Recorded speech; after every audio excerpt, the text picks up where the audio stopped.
لا إله إلا الله لا إله إلا الله لا إله إلا الله محمد رسول الله لا إله إلا الله. أعوذ بالله من الشيطان الرجيم. بسم الله الرحمن الرحيم. السلام عليكم ورحمة الله وبركاته. الحمد لله رب العالمين. الحمد لله الذي أنزل السكينة في قلوب المؤمنين ليزدادوا إيمانا مع إيمانهم. أشهد أن لا إله إلا الله وحده لا شريك له وأشهد أن محمدا عبده ورسوله لا نبي بعده. اللهم صل وسلم وبارك على سيدنا محمد وعلى آله وأصحابه ومن تبعه بإحسان إلى يوم الدين. ما بعد. سبحانك لا علم لنا إلا ما علمتنا إنك أنت العليم الحكيم. اللهم إنا نسألك علما نافعا ورزقا طيبا وعملا متقبلا. اللهم إنا نسألك الهدى والتقى والعفاف والغنى. اللهم إنا نسألك خير هذا اليوم وخير ما فيه وخير ما قبله وخير ما بعده. نعوذ بك من شر هذا اليوم وشر ما فيه وشر ما قبله وشر ما بعده. اللهم إنا نسألك خير هذا اليوم فتحه ونصره ونوره وبركته وهداه. ونعوذ بك من شر ما فيه وشر ما بعده. Yang saya hormati Ketua beserta seluruh jajaran Pengurus Masjid Nurul Ikhwan, yang saya hormati imam serta asatidz yang ada di lingkungan masjid, yang saya hormati jamaah salat subuh yang dirahmati Allah. Mari kita awali kajian pagi hari ini dengan sama-sama baca Ummul Kitab Al-Fatihah. A'udzubillahi minasyaitonirrajim. Bismillahirrahmanirrahim. Alhamdulillahirabbil alamin. Arrahmanirrahim. Maliki yaumiddin. Iyyaka na'budu wa iyyaka nasta'in. Ihdinas siratal mustaqim. Siratal ladzina an'amta 'alaihim ghairil maghdubi 'alaihim waladdallin. Amin. Ya, sekalian dirahmati Allah, pagi hari ini saya akan memberikan satu tema yang tidak terkait dengan kitab Riyadhus Shalihin, tapi satu tema yang sering sebut-sebut dan sering kita bicarakan, yaitu bagaimana kita meraih keberkahan. Bagaimana kita meraih keberkahan di dalam hidup. Jemaah sekalian dirahmati Allah, yang pertama adalah apa itu berkah? Kita sering mendengar kata-kata semoga Allah berkahi, ya. Semoga Allah Subhanahu wa taala berikan keberkahan dan sebagainya. Al-barakah, berkah itu adalah az-ziyadah wan nama fi syai' ma'a kathratil khair wa dawami. Berkah itu adalah bertumbuh dan berkembangnya sesuatu, ya. Bertumbuh itu biasanya ke atas, ya. Berkembang itu ke samping, ya, melebar. Bertumbuh dan berkembangnya sesuatu ma'a kasratil khair, bersama dengan banyaknya kebaikan, ya, banyaknya kebaikan dan tetapnya kebaikan di sesuatu yang bertumbuh dan berkembang itu. Ini definisi secara umum, ya. Ya, jadi ada sesuatu yang berkembang, ada sesuatu yang bertumbuh, tapi diiringi dengan kebanyakan kebaikan.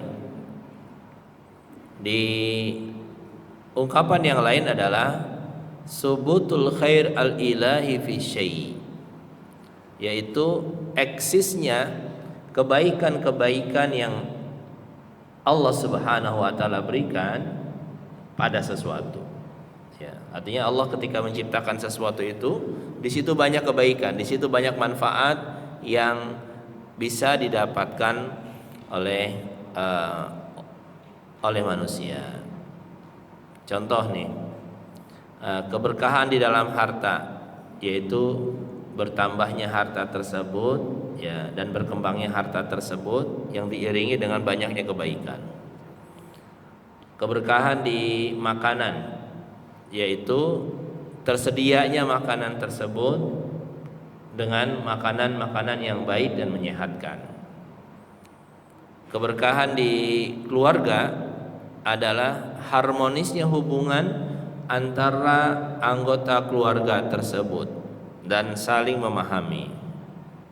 Keberkahan di dalam kesehatan adalah sempurnanya kesehatan tersebut dan baiknya kesehatan itu. Keberkahan di rumah adalah rumahnya itu lapang, tenang, damai. Keberkahan di anak-anak yaitu banyaknya anak dan berbaktinya anak-anak tersebut kepada orang tua serta akhlaknya yang baik. Keberkahan di waktu adalah lapangnya waktu kita serta kita mampu gunakan untuk menyelesaikan semua hajat kita. Keberkahan di sisi umur adalah panjangnya umur tersebut yang diiringi dengan amal-amal soleh.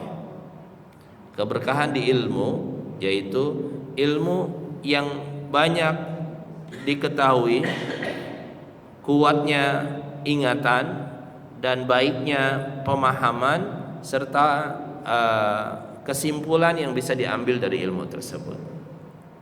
Ini adalah satu gambaran secara umum terkait dengan keberkahan. Yang intinya keberkahan itu adalah berkumpulnya kebaikan ya dalam banyaknya kenikmatan.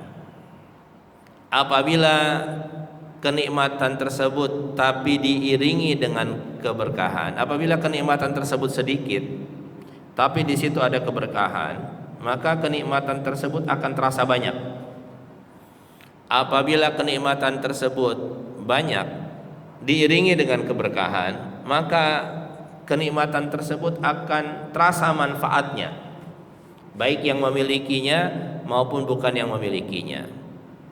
Dan keberkahan itu tidak selalu identik dengan sesuatu yang bersifat material, tidak selalu identik dengan sesuatu yang bersifat angka-angka, ya. Tetapi keberkahan adalah sesuatu yang terkadang tidak bisa dilihat oleh kasat mata, namun dirasakan manfaatnya oleh kita, ya. Tidak terlihat secara kasat mata, namun terasa manfaatnya di dalam diri kita secara non materi, seperti kebahagiaan, ketenangan, anak-anak yang memiliki akhlak yang baik, gitu ya, teman-teman kita yang hubungannya baik, tetangga-tetangga kita yang harmonis dan sebagainya. Ya. Jadi ini adalah makna keberkahan. Ya. Gambaran detailnya. Contohnya begini, ini ada dua orang A dan B bekerja di tempat yang sama dengan income atau pemasukan yang sama. Misalkan sama-sama 10 juta penghasilannya setiap bulan di pekerjaan yang sama di tempat yang sama. Tapi si A ini ya setiap bulan kendaraannya rusak, gitu ya. Kemudian ada anggota keluarganya yang sakit-sakitan, ya. Kemudian konsumsinya juga cukup banyak, sehingga uang yang 10 juta ini itu terasa tidak cukup bagi dia untuk dia gunakan dalam waktu sebulan. Sebaliknya si B, ya, kendaraannya jarang rusak, keluarganya juga sehat-sehat, gitu ya, dan konsumsinya juga tidak berlebihan, sehingga dia bisa menggunakan income atau pendapatannya yang 10 juta sebulan itu dengan baik. Ini gambaran daripada keberkahan. Ya. Contoh lain, ada satu keluarga A punya anak 5 orang, keluarga B punya anak cuma 2 orang. Ya. Tapi yang punya anak 5 orang ini anaknya susah diatur, akhlaknya nggak baik, gitu. Kemudian sering membuat susah orang tuanya. Sebaliknya keluarga B yang punya anak cuma 2, tapi anak-anaknya akhlaknya baik, berbakti kepada orang tuanya, ya, dan anaknya juga mampu untuk melaksanakan apa yang diperintahkan oleh orang tuanya dengan baik. Ini kan bentuk-bentuk keberkahan yang Allah Subhanahu wa taala berikan bukan secara material, ya, tapi sesuatu yang bersifat non material, ya. Maka jamaah sekalian,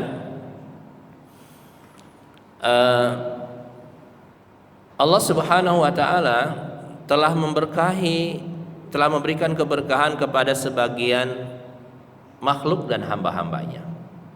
Contohnya Allah memberkahi para nabi. Ya, Allah berfirmankan di dalam Al-Qur'an ketika bicara tentang Nabi Nuh, qila ya Nuh bid bisalami minna wa barakatin alaik. Ketika terjadi banjir bandang besar, ketika Nabi Nuh mau turun atau ketika banjir itu sudah reda, kemudian bahteranya turun, kata Allah, wahai Nuh, turunlah dengan penuh keselamatan dari kami dan penuh dengan keberkahan untuk kamu. Begitu pula ketika Allah berbicara tentang Nabi Isa, wa ja'alani mubarakan ainama kunt, dan aku dijadikan hamba Allah yang penuh dengan keberkahan dimanapun aku berada. Begitu pula ketika Allah berbicara tentang Nabi Ibrahim dan Nabi Ishak alaihi wassalatu wassalam, wa barakna alaihi wa ala Ishak, dan kami berkahi kepada Nabi Ibrahim dan juga kepada Ishak. Begitu pula Allah berkahi seorang muslim. Ini kita nih, seorang muslim. Ini adalah hamba Allah yang diberkahi dengan keimanan dan keislaman kita. Rasulullah bersabda, inna minasyajarati lima barakatahu kabarakatil muslim. Ada satu pohon yang keberkahannya seperti keberkahan seorang muslim. Ya. Pohon apakah itu? Yaitu pohon kurma yang dari ujung daunnya sampai akarnya kurma itu bermanfaat. Kalau kita di sini pohon kelapa, ya. Artinya seorang muslim itu berkah karena ada keimanan, ada keislaman, dan ada tauhid yang ada di dalam dirinya. Ya, maka seorang muslim itu berkah. Begitu pula Allah Subhanahu wa taala berkahi, memberikan keberkahan kepada sebagian makhluknya. Contoh, hujan. Hari-hari ini kan kita diturunkan hujan yang cukup intensitas hujan itu cukup tinggi. Ini air hujan, ini air yang penuh dengan keberkahan. Wa nazzalna minas sama'i ma'an mubaraka, dan kami turunkan dari langit air yang penuh dengan keberkahan. Maka kalau anak kita mandi hujan, jangan ditakut-takutin, Pak. Nak, jangan mandi hujan, nanti demam. Salah ini. Biarkan anak-anak kita mandi hujan. Ya. Biarkan mereka merasakan suasana gembira bersama dengan air yang penuh dengan keberkahan ini. Ya. Kadang sakit itu bukan karena hujannya. Sakit itu karena kecapean atau karena memang sedang dalam kondisi badan yang enggak fit, bukan karena hujannya. Ya. Kita di sini kan di Batam ini banyak mengandalkan hujan. Karena kita ini air minum kita sumbernya kan danau, nggak bisa kita ngebor dari tanah karena mengandung boksit. Ya. Begitu pula ucapan salam yang kita sering baca, ini adalah satu ungkapan yang penuh dengan keberkahan. Allah Subhanahu wa taala berfirman, tahiyatan min indillahi mubarakatan thayyibah. Surah An-Nur ayat 61. Itulah tahiyat, penghormatan. Tahiyat itu adalah penghormatan dari sisi Allah yang penuh dengan keberkahan dan dengan penuh kebaikan. Ya, maka ketika kita mengucapkan assalamualaikum warahmatullahi wabarakatuh, ini adalah satu bentuk ungkapan yang Allah Subhanahu wa taala ajarkan kepada kita agar setiap kita itu menebarkan kebaikan, kedamaian dan keberkahan. Ya. Begitu pula ada makhluk Allah yang Allah berkahin. yaitu kambing. Ya mas sekalian, ini kambing, ini adalah salah satu binatang yang Allah berkahi. Rasul sallallahu alaihi wasallam bersabda kepada Ummu Hani, ya salah seorang sahabiah, ittakhidhi ghanaman fa inna fiha barakah. Wa Ummu Hani, sembelihlah kambing, makanlah kambing, ya jadikanlah itu sebagai konsumsimu. Sesungguhnya di dalam kambing itu banyak keberkahan. Kita kan kalau makan kambing, apa yang ada di kepala kita? Darah tinggi, asam urat, kolesterol, ya kan? Ini kan persepsi yang ada di kepala kita. Padahal kambing itu adalah jenis binatang yang Allah Subhanahu wa taala berkahi, yang sering membuat kambing itu mengandung kolesterol, darah tinggi, dan asam urat itu kan karena olahannya yang penuh dengan santan, ya, bukan karena daging kambingnya. Ya, kalau cara kita mengolahnya dengan baik, ini dia tidak akan mengandung mengandung hal-hal tersebut. Ya, begitu pula Allah Subhanahu wa taala berkahi beberapa tempat seperti Mekah, Madinah, dan Baitul Maqdis, serta Syam, dan juga 3 masjid, ya, yang dianjurkan bagi kita untuk mengunjunginya. Begitu pula Allah Subhanahu wa taala berkahi beberapa waktu seperti Ramadan, seperti Lailatul Qadar, seperti hari Jumat yang sedang kita berada di pagi hari ini. Ini adalah hari yang setiap pekan di mana keberkahannya melebihi daripada waktu-waktu yang lain. Ya, seperti 10 hari pertama bulan Zulhijjah, dan Allah juga memberkahi sebagian makanan seperti zaitun, seperti zam-zam, seperti kurma, dan seperti susu. Ini jenis-jenis makanan yang disebut di dalam hadis yang memiliki keberkahan. Ya, jadi kita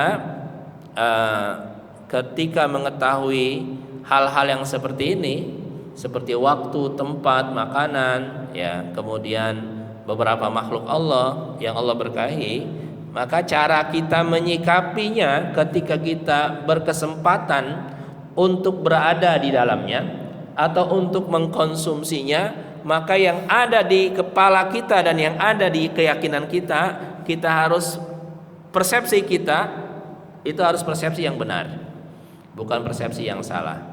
Selama ini kita sering memahami sesuatu yang penuh dengan keberkahan dengan persepsi yang salah. Contoh hujan, contoh kambing, gitu ya. Ini adalah satu persepsi yang salah dalam melihat sebuah makhluk Allah yang dipenuhi dengan keberkahan itu. Ya. Kemudian jemaah sekalian, apakah kita ingin mendapatkan keberkahan di dalam hidup kita, ya, dan bagaimana cara kita untuk mendapatkan keberkahan itu?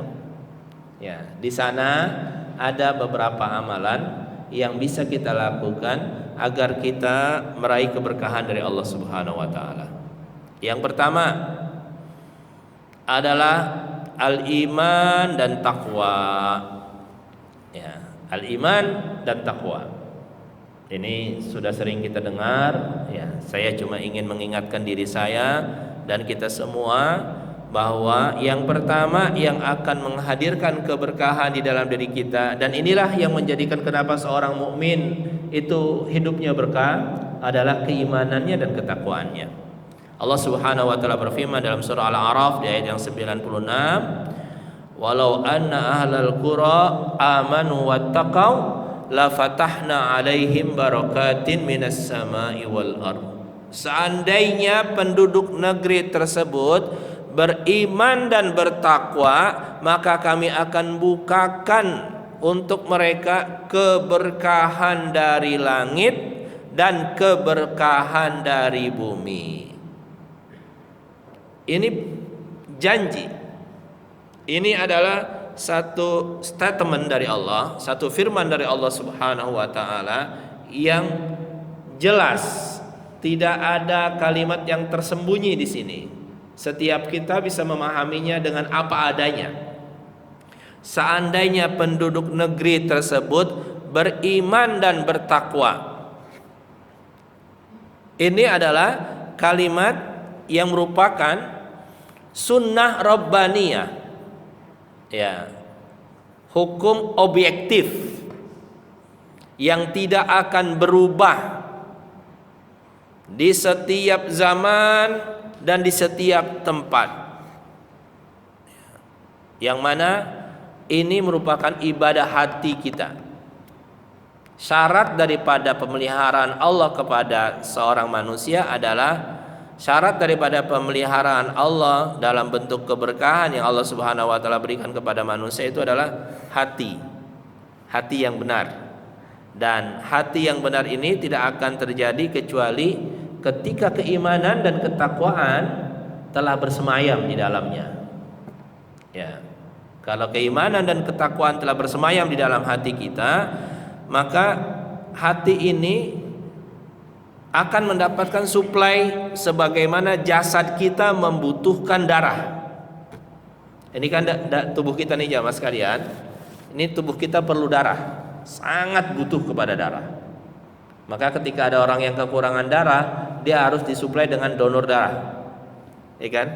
Kan kadang-kadang kita ada WA dari teman-teman tuh di grup, tolong bagi yang punya golongan darah ini untuk bisa memberikan donor darah karena ada orang yang lagi butuh darah. Tubuh kita kalau kekurangan darah maka bisa meninggal. Begitu pula hati. Hati ini dia akan mati ketika tidak ada iman dan tidak ada takwa. Mati secara non material ya. Mati secara spiritual. Jadi, jemaah sekalian, kalau kita lihat negeri-negeri Islam yang di situ orang-orangnya bertakwa dan beriman, pasti kita akan dapatkan sumber daya alam yang melimpah ruah. Coba perhatikan negeri-negeri Islam. Negeri-negeri Islam dari timur sampai barat yang ada di dunia ini, dari utara sampai selatan yang ada di dunia ini, pasti di situ ada sumber daya alam yang melimpah yang Allah Subhanahu wa taala berikan.